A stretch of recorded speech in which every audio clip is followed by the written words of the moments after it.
నమస్కారం టాప్ తెలుగు మీడియాకి స్వాగతం. హెడ్లైన్ చూద్దాం. ఢిల్లీ బ్లాస్ట్ పై తొలిసారి స్పందించిన మోడీ, మనసు కలిచివేసిందన్న ప్రధాని.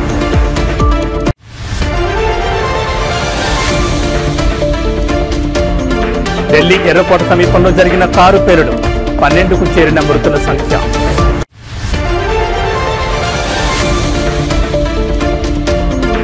జూబ్లీహిల్స్ ఉప ఎన్నిక పోలింగ్ ప్రారంభం, నియోజకవర్గ వ్యాప్తంగా 144 సెక్షన్ బిగింపు.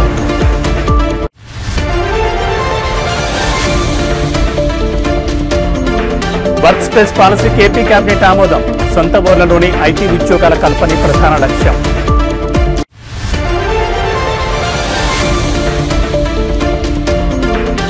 ఢిల్లీ పేలుళ్ల సూత్రధారి ఉమర్ మహ్మద్ సహచరులతో కలిసి మాస్టర్ ప్లాన్. ఇక డీటెయిల్స్ చూస్తే ఢిల్లీ బ్లాస్ట్ పై ప్రధాని మోడీ తొలిసారిగా స్పందించారు. ఢిల్లీ పేలుడు మనసు కలిసివేసిందన్నారు. భూటాన్ పర్యటనలో ఉన్న మోడీ ఢిల్లీ పేలుడుపై స్పందిస్తూ ఆవేదన వ్యక్తం చేశారు. చాలా బాధాకరమైన హృదయంతో భూటాన్ వచ్చాను. బాధితుల దుఃఖాన్ని అర్థం చేసుకున్నాం. బాధితులకు న్యాయం జరిగేలా చూస్తాం. ఢిల్లీ బాంబు పేలుడు సూత్రధారులను విడిచిపెట్టబోం. కుట్రదారులను చట్టం ముందు నిలబెడతాం. ఇప్పటికే ఉగ్రకుట్ర మూలాలను గుర్తించాం. ఢిల్లీ ఘటనపై ఎప్పటికప్పుడు సమీక్షిస్తూనే ఉన్నాం. పేలుడుపై అర్ధరాత్రి వరకు సమీక్షలు చేస్తూనే ఉన్నామన్నారు ప్రధాని. బాధితుల వెంట దేశమంతా ఉందని మోడీ తెలిపారు. 2 రోజుల పర్యటన కోసం ప్రధాని మోడీ మంగళవారం ఉదయం భూటాన్ వెళ్లారు. పర్యటన ముగించుకుని బుధవారం ఢిల్లీకి చేరుకోనున్నారు. అనంతరం రేపు సాయంత్రం 5:30 గంటలకు కేబినెట్ సమావేశం కానుంది. ఈ సందర్భంగా పలు కీలక నిర్ణయాలు తీసుకునే అవకాశం ఉంది. पीड़ित परिवारों का दुख समझता हूं। आज पूरा देश उनके साथ खड़ा है। मैं कल रात भर इस घटना की जांच में जुटी सभी एजेंसियों के साथ, सभी महत्वपूर्ण लोगों के साथ संपर्क में था। विचार विमर्श चलता था। जानकारियों के तार जोड़े जा रहे थे। हमारी एजेंसियां इस षड्यंत्र की రాజధాని ఢిల్లీలోని ఎర్రకోట వద్ద జరిగిన బాంబ్ బ్లాస్ట్ ఘటన దేశ ప్రజలను శోకసంద్రంలోకి నెట్టేసింది. ఈ దుర్ఘటనలో అక్కడికక్కడే మొత్తం 9 మంది ప్రాణాలు కోల్పోగా 20 మందికి పైగా తీవ్రంగా గాయపడ్డారు.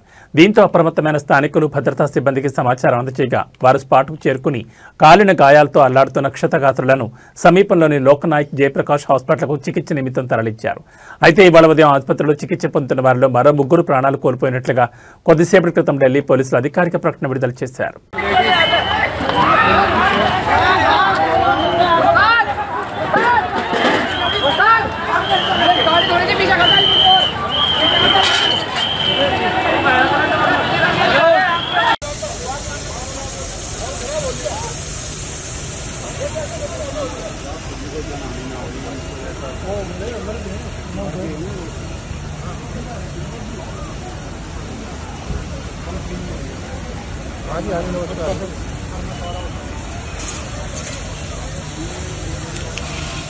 దేశ రాజధాని ఢిల్లీలోని ఎర్రకోట సమీపంలో సోమవారం జరిగిన కారు పేలుడు ఘటనకు డాక్టర్ ఉమర్ మహ్మదే ప్రధాన సూత్రధారని దర్యాప్తు సంస్థలు పేర్కొన్నాయి. ఉమర్ తన 2 సహచరులతో కలిసి ప్లాన్ చేసినట్టు తెలిపాయి. పేలుడుకు అమ్మోనియం నైట్రేట్ ఫ్యూయల్ ఆయిల్ను ఉమర్ వాడాడు. పేలుడు ఘటనలో డిటోనేటర్లను వినియోగించినట్లు అధికారులు చెప్పారు. ఢిల్లీలో పేలుడు ఘటనపై అధికారులు దర్యాప్తు ముమ్మరం చేశారు. పేలుడుకు కారణమైన I-20 కారు కదలికలపై దర్యాప్తు సంస్థలు కీలక సమాచారం సేకరించాయి. కారు సునేహరి మసీదు నుంచి ఎర్రకోటకు వెళ్లింది. సునేహరి మసీద్ పార్కింగ్ ఏరియాలో కారు 3 గంటల పాటు ఉంది. ఆ సమయంలో కారులోని డాక్టర్ ఉమర్ మహ్మద్ ఉన్నాడని దర్యాప్తు సంస్థలు తెలిపాయి. ఎర్రకోట సునేహరి మసీద్ మధ్య దూరం 800 మీటర్లు. బర్దార్పూర్ బోర్డర్ నుంచి I-20 కారు ఢిల్లీలోకి ఎంటర్ అయింది. ఔటర్ రింగ్ రోడ్ నుంచి పాత ఢిల్లీలోకి ప్రవేశించింది. కారుకు సంబంధించిన సీసీటీవీ దృశ్యాలు వెలుగులోకి వచ్చాయి.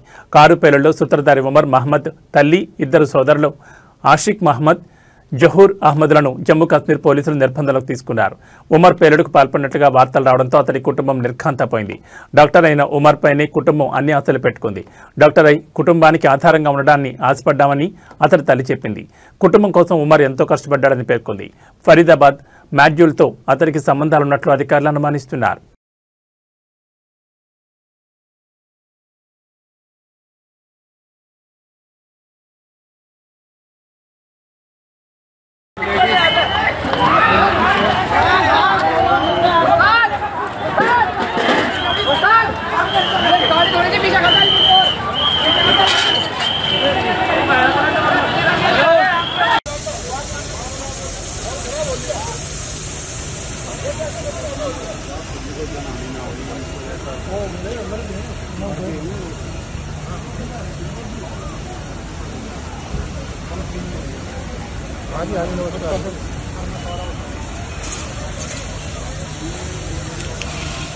ఎంతో ఆసక్తిగా ఎదురుచూస్తున్న జూబ్లీహిల్స్ నియోజకవర్గ ఉప ఎన్నిక పోలింగ్ ఈ రోజు ఉదయం 7 గంటలకు ప్రారంభమైంది. సాయంత్రం 6 గంటల వరకు ఓటర్లు తమ ఓటు హక్కును వినియోగించుకోనున్నారు.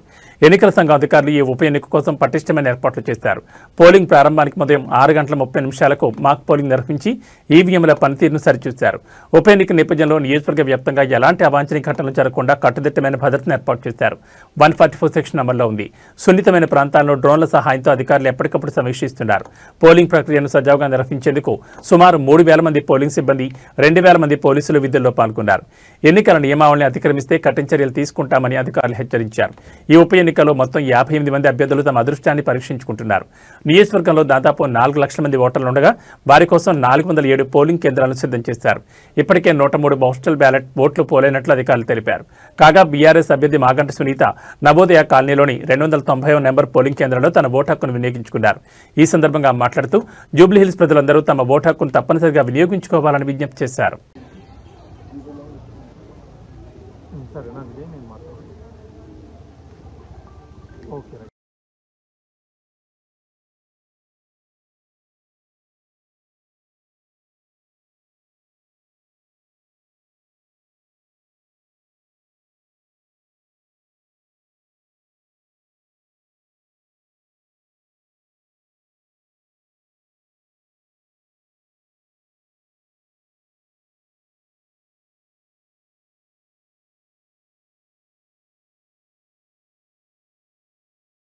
జూబ్లీహిల్స్ ఉప ఎన్నిక పోలింగ్ ఉదయం 7 గంటల నుంచి కొనసాగుతోంది. ప్రస్తుతం నెమ్మదిగా సాగుతోంది. మొదటి 2 గంటల్లో 10% పోలింగ్ మాత్రమే నమోదైంది.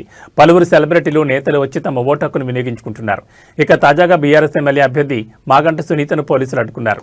దీంతో ఆమె పోలీసుల తీరుపై ఆగ్రహం వ్యక్తం చేశారు. సునీత పోలింగ్ కేంద్రాల వద్దకు వెళుతూ పరిశీలిస్తుండగా ఆమెను అడ్డుకుని వెనక్కి పంపే ప్రయత్నం చేశారు. ఎమ్మెల్యే అభ్యర్థి అయితే ఏంటని పోలీసు అధికారి ప్రశ్నించగా అలా అనొద్దు అంటూ సునీత మండిపడ్డారు. సింపుల్గా తీసిపాడేద్దని అన్నారు. అనంతరం మాగంటి సునీత మీడియాతో మాట్లాడారు. తమ కార్యకర్తలను పోలీసులు బెదిరిస్తున్నారని అన్నారు. కాంగ్రెస్ ఎమ్మెల్యేలంతా జూబ్లీహిల్స్లోనే తిరుగుతున్నారని చెప్పారు.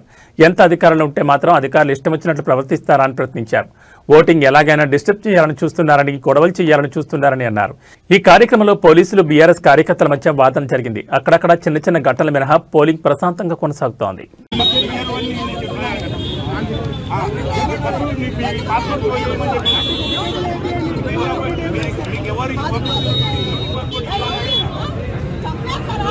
వాళ్ళు వచ్చినాక మీరేం ప్రొడక్షన్ అన్న?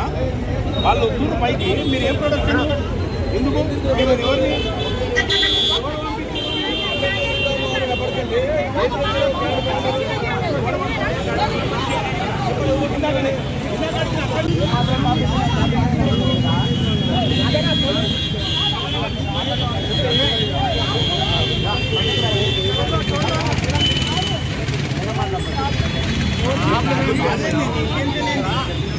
ఎందుకు బాగా కలుగుతుంది?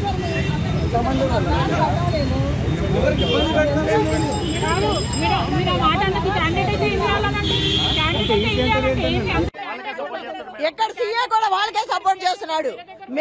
ఎటు వెళ్తా వెనక వాళ్ళు వస్తున్నారు. ఏం రౌడీ అండి ఇది? ఇట్లాగైనా చేసేది అంటే అంత భయపడుతున్నారా? ఏదైతే చూసుకుంటే ఒక కాదండి, మీరు చూసారు ఇప్పుడు వీడియోలు తీసుకుంటున్నారు అందరు. మొత్తం అవసరం ఆ వీడియోలు తీసుకోవడం ఏంటి? పోలీసులు ఏంటి మా వీడియోలు తీసుకొని ఎక్కడ పంపిస్తారు? ఎవరికి పంపిస్తారు? ఎవరు తీసేయండి, చూపించండి, తీసేయి, దాంట్లో తీసుకో, ఫోన్ తీసుకో. ఐటీ ఉద్యోగులపై తమ సొంత ఊరు నుంచే పనిచేసుకునే వెసులుబాటు కల్పించే దిశగా ఏపీ ప్రభుత్వం ఒక కీలక ముందడుగు వేసింది. రాష్ట్రంలోని ప్రతి మండల కేంద్రంలో అత్యాధునిక సదుపాయాలతో కూడిన కార్యాలయాలను ఏర్పాటు చేసేందుకు ఉద్దేశించిన వర్క్ స్పేస్ విధానానికి సీఎం చంద్రబాబు నేతృత్వంలోని మంత్రిమండలి సోమవారం ఆమోదముద్ర వేసింది. ఐటీ ఎలక్ట్రానిక్స్ శాఖ రూపొందించిన ఈ పాలసీ ద్వారా గ్రామీణ పట్టణ ప్రాంతాల్లో ఐటీ అభివృద్ధిని వికేంద్రీకరించాలని ప్రభుత్వం లక్ష్యంగా పెట్టుకుంది.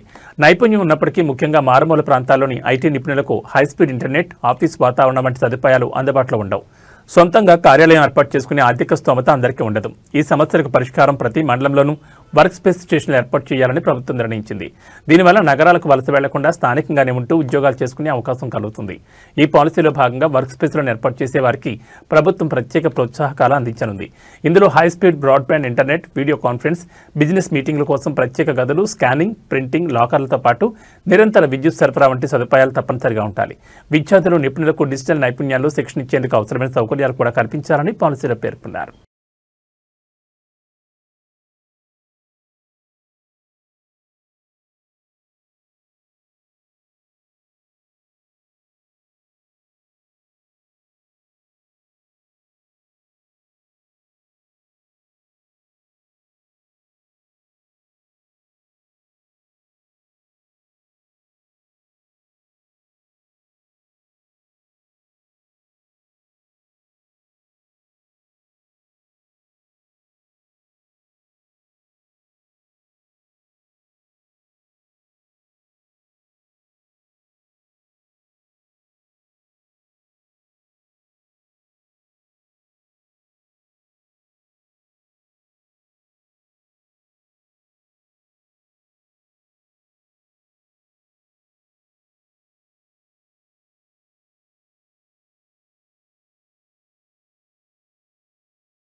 హైదరాబాద్ విజయవాడ 65వ జాతీయ రహదారిపై పెను ప్రమాదం తప్పింది. 40 మంది ప్రయాణికులతో వెళ్తున్న ఓ ప్రైవేట్ బస్సులో ఒక్కసారిగా మంటలు చెలరేగాయి. డ్రైవర్ సమయస్ఫూర్తితో వ్యవహరించడంతో ప్రయాణికులందరూ సురక్షితంగా బయటపడ్డారు. ఈ ఘటన నల్గొండ జిల్లా చిట్యాల మండలం పిట్టంపల్లి వద్ద చోటు చేసుకుంది. విహారీ ట్రావెల్స్ చెందిన బస్సు 40 మంది ప్రయాణికులతో హైదరాబాద్ నుంచి విజయవాడకు బయలుదేరింది. బస్సు పిట్టంపల్లి వద్దకు చేరుకోగానే ఇంజన్ భాగం నుంచి మంటలు రావడం డ్రైవర్ గమనించారు. ఏమాత్రం ఆలస్యం చేయకుండా వెంటనే బస్సును రోడ్డు పక్కన నిలిపివేసి ప్రయాణికులను అప్రమత్తం చేశారు. దీంతో వారంతా క్షణాల్లో బస్సు దిగి ప్రాణాలు కాపాడుకున్నారు. ప్రయాణికులు దిగిన కొద్దిసేపటికే మంటలు బస్సు మొత్తానికి వ్యాపించి పూర్తిగా దగ్ధమైంది. సమాచారం అందుకున్న అగ్నిమాపక సిబ్బంది ఘటనా స్థలానికి చేరుకుని మంటలు అదుపు చేశారు. ఈ ప్రమాదంలో బస్సు కాలి బూడిదైనప్పటికీ ఎలాంటి ప్రాణ నష్టం జరగకపోవడంతో ప్రయాణికులతో పాటు అధికారులు ఊపిరి పీల్చుకున్నారు. డ్రైవర్ అప్రమత్తంగా వ్యవహరించడం వల్లే పెను ప్రమాదం తప్పింది.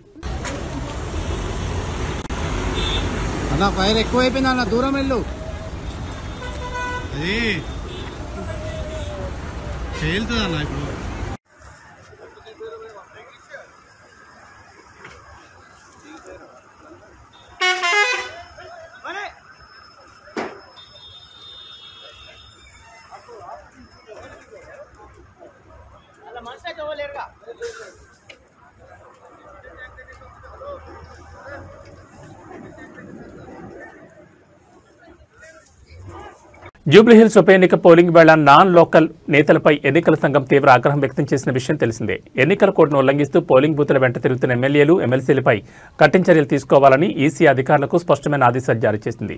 ఈ నేపథ్యంలోని జిల్లా ఎన్నికల అధికారి ఆర్వి కర్ణన్ మాట్లాడుతూ ఎన్నికల కోడ్ ఉల్లంఘనకు పాల్పడిన స్థానికేతర ప్రజాప్రతినిధులపై ఇప్పటివరకు 3 ఎఫ్ఐఆర్లు నమోదు చేశామని అన్నారు. కోడ్ ఉల్లంఘించిన ఎమ్మెల్యేలు, ఎమ్మెల్సీలను కూడా గుర్తించామని స్పష్టం చేశారు. పోలింగ్ సమయం దగ్గర పడుతున్న క్రమంలో ఓటర్లు తమ ఓటు హక్కును వినియోగించుకోవాలని ఆర్వి కర్ణన్ మరోసారి విజ్ఞప్తి చేశారు.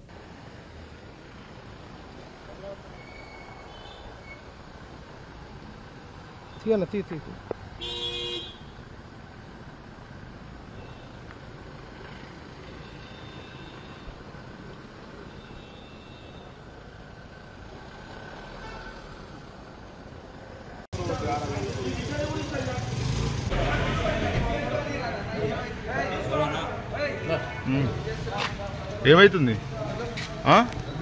రిపోర్టర్ నేను తీసుకుంటాను. టీ న్యూస్ రిపోర్టర్ మీకెందుకు చూపించాలా? మీకెందుకు చూపించాలి? రోడ్డు మీద తీసుకుంటున్నా, మీకేమైతుంది? అవునే,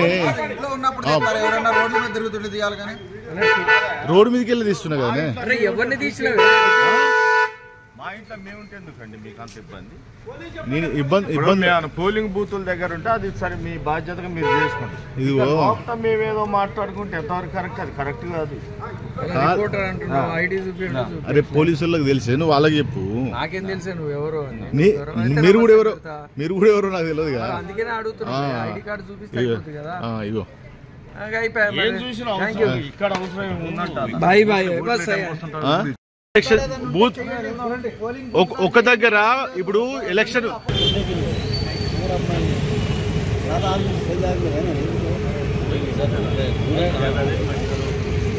అక్కడ నాన్ లోకల్స్ ఉండదు కదా బేసిక్గా.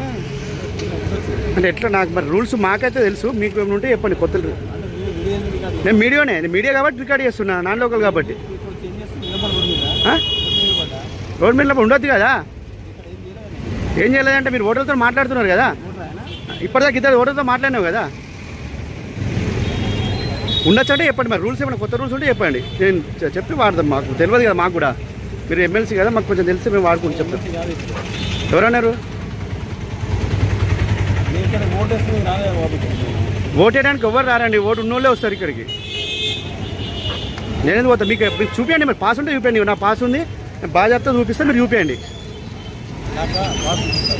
చెప్పండి. రికార్డ్ ఎందుకు తీసేస్తా అండి, చెప్పండి. మీరు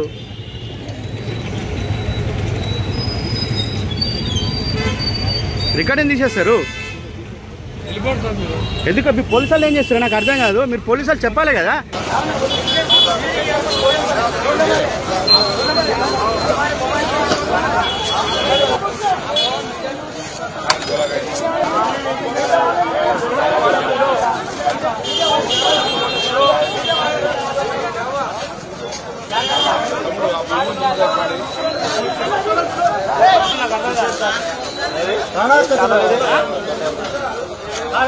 అయిపోయింది కదా, ఇప్పుడు ఎందుకు రమ్మను చూపి రాదు. ఏముందని మీరు క్యాండిడేట్ ఫోటో ఉందా?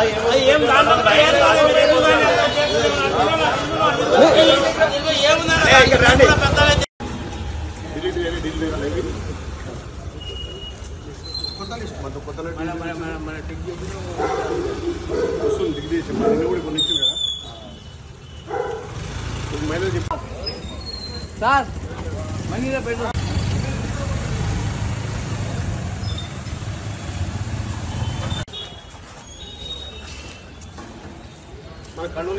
కాళ్ళు నొప్పింది అనుకో, నడవని కాదు. నేను ఆటో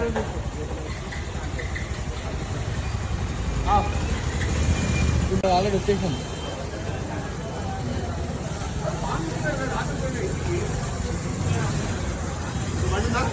ఇంకో పని తెప్పిస్తున్నా.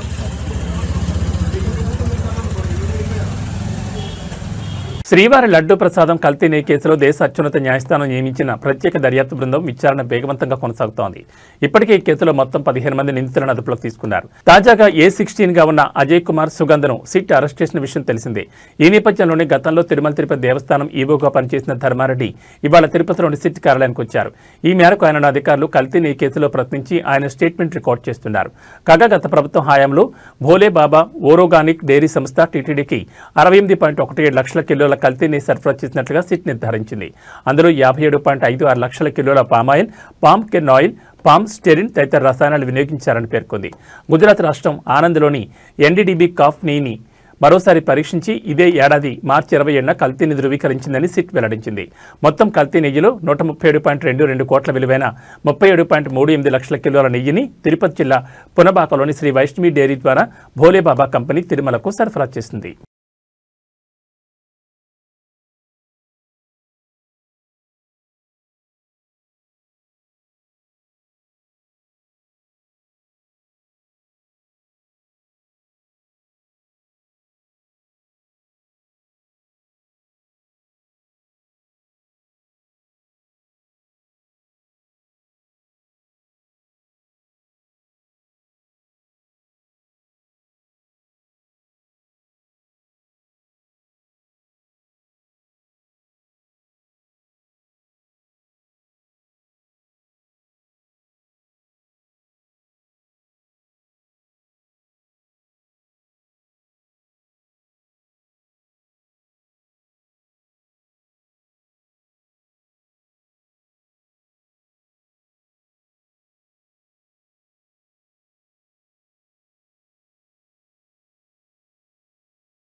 జూబ్లీహిల్స్ అసెంబ్లీ నియోజకవర్గానికి జరుగుతున్న ఉప ఎన్నిక పోలింగ్ ఉత్సాహంగా సాగుతోంది. సాధారణ ప్రజలతో పాటు పలువురు సినీ ప్రముఖులు కూడా తమ ఓటు హక్కును వినియోగించుకుంటున్నారు.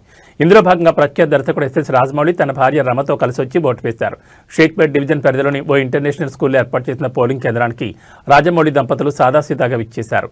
ఎలాంటి ఆర్భాటం లేకుండా సాధారణ ఓటర్లాగే క్యూలో నిల్చుని తమ ఓటు హక్కును వినియోగించుకున్నారు. అనంతరం రాజమౌళి మీడియాతో మాట్లాడుతూ ఓటు ప్రాముఖ్యతను వివరించారు. ప్రజాస్వామ్యంలో ప్రతి ఓటు ఎంతో విలువైంది. దేశ భవిష్యత్తును మన ఓటే నిర్దేశిస్తుంది. అందుకే ప్రతి ఒక్కరూ బాధ్యతగా పోలింగ్ కేంద్రాలకు వచ్చి ఓటు వేయాలి. ఇది కేవలం మన బాధ్యతే కాదు, మన హక్కు కూడా అని ఆయన ప్రజలకు పిలుపునిచ్చారు.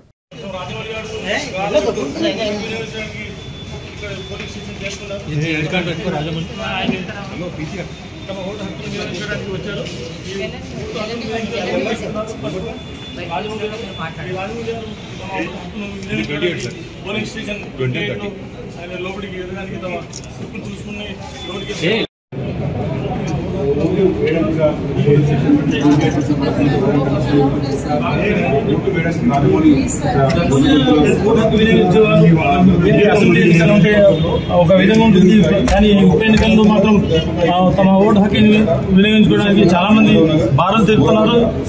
ఈసారి ఓటు హక్కు వినియోగించుకునే ప్రముఖ టాలీవుడ్ నిర్మాత బెల్లంకొండ సురేష్ పై భూ కబ్జా ఆరోపణలతో కేసు నమోదైంది. హైదరాబాద్ లోని ఖరీదైన ఫిల్మ్ నగర్ ప్రాంతంలో తన ఇంటిని సురేష్ ఆయన అనుచరులు అక్రమంగా ఆక్రమించుకున్నారని ఆరోపిస్తూ శివప్రసాద్ అనే వ్యక్తి పోలీసులకు ఫిర్యాదు చేశారు. ఈ ఘటన సినీ వర్గాల్లో చర్చనీయాంశంగా మారింది. ఫిల్మ్ నగర్ రోడ్ నెంబర్ 7లో ఉన్న తన ఇంటికి శివప్రసాద్ తాళం వేసి కొంతకాలంగా బంధువుల వద్ద ఉంటున్నారు. ఇదే అదనుగా భావించిన బెల్లంకొండ సురేష్ తన మనుషులతో కలిసి ఇంటి తాళాలు పగలగొట్టి లోపలికి ప్రవేశించారని ఆయన ఆరోపించారు. అంతేకాకుండా ఇంట్లోని ఫర్నిచర్తో పాటు ఇతర సామగ్రిని ధ్వంసం చేసి గోడలను పాడు చేశారని ఫిర్యాదులో పేర్కొన్నారు. కొన్నేళ్ల తర్వాత ఇంటికి తిరిగి వచ్చిన శివప్రసాద్ లోపల దృశ్యాలు చూసి దిగ్భ్రాంతి గురయ్యారు.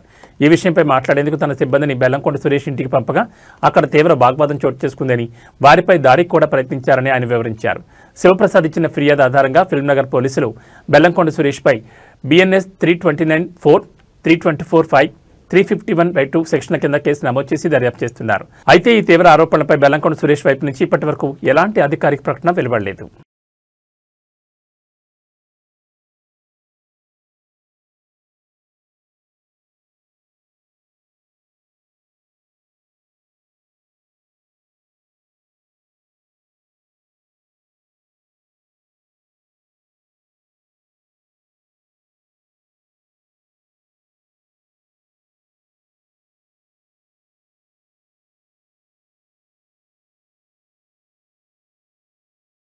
ప్రముఖ బాలీవుడ్ నటుడు హీ మ్యాన్ ధర్మేంద్ర ఆరోగ్య పరిస్థితి విషమంగా ఉంది. శ్వాస తీసుకోవడంలో ఇబ్బంది తలెత్తడంతో వారం రోజుల క్రితం ఆసుపత్రిలో చేరిన ఆయన నిన్నటి నుంచి వెంటిలేటర్పై చికిత్స పొందుతున్నారు. ఈ నేపథ్యంలో ఆయన మరణించారంటూ మంగళవారం వార్తలు వ్యాపించడంతో ఆయన కుమార్తె నటి ఈషా డియోల్ తీవ్రంగా స్పందించారు. ఈ వార్తలను ఖండిస్తూ తన తండ్రి ఆరోగ్యం నిలకడగా ఉందని తెలిపారు. మీడియా అనవసరమైన ఆతృతతో తప్పుడు వార్తలు ప్రచారం చేస్తోంది. నాన్న ఆరోగ్యం నిలకడగా ఉంది, ఆయన కోలుకుంటున్నారు. దయచేసి మా కుటుంబానికి కొంత ప్రైవసీ ఇవ్వాలని కోరుతున్నాం. నాన్న త్వరగా కోలుకోవాలని ప్రార్థించిన ప్రతి ఒక్కరికి ధన్యవాదాలని ఈషా డియోల్ ఇన్స్టాగ్రామ్లో ఒక ప్రకటన విడుదల చేశారు. ఈ పోస్టుకు ఆమె కామెంట్స్ సెక్షన్ కూడా డిజేబుల్ చేశారు. కుటుంబ సన్నిహిత వర్గాలు తెలిపిన వివరాల ప్రకారం సోమవారం ధర్మేంద్ర ఆరోగ్యం మరింత క్షీణించింది. ఆయన పరిస్థితి ప్రస్తుతం ఆందోళనకరంగా ఉన్నట్లు సమాచారం. ఈ ఏడాది ఏప్రిల్లో ఆయన కంటికి శస్త్రచికిత్స చేయించుకున్నారు. ధర్మేంద్ర ఆసుపత్రిలో ఉన్నారన్న వార్త తెలియగానే ఆయన భార్య బీజేపీ ఎంపీ హేమామాలిని, కుమారులు సన్నీ డియోల్, బాబీ డియోల్, మనవళ్లు కరణ్, రాజ్వీర్ డియోల్ సోమవారం రాత్రి ఆసుపత్రికి వెళ్లి ఆయన్ని పరామర్శించారు. అనంతరం హేమామాలిని కూడా ఇన్స్టాగ్రామ్లో స్పందిస్తూ ధరంజీ ఆరోగ్యం కోసం ప్రార్థిస్తున్న అందరికీ ధన్యవాదాలు. ఆయన వైద్యులు నిరంతర పర్యవేక్షణలో ఉన్నారు. మేమంతా ఆయనతోనే ఉన్నామని తెలిపారు.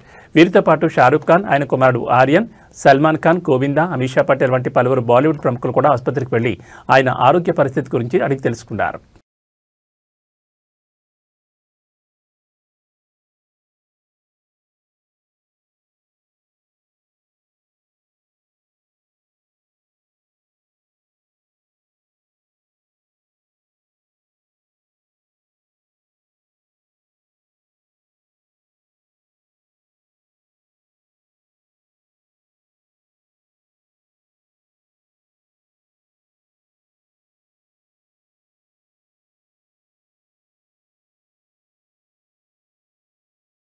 ఇవి బులెటిన్ విశేషాలు. నమస్కారం.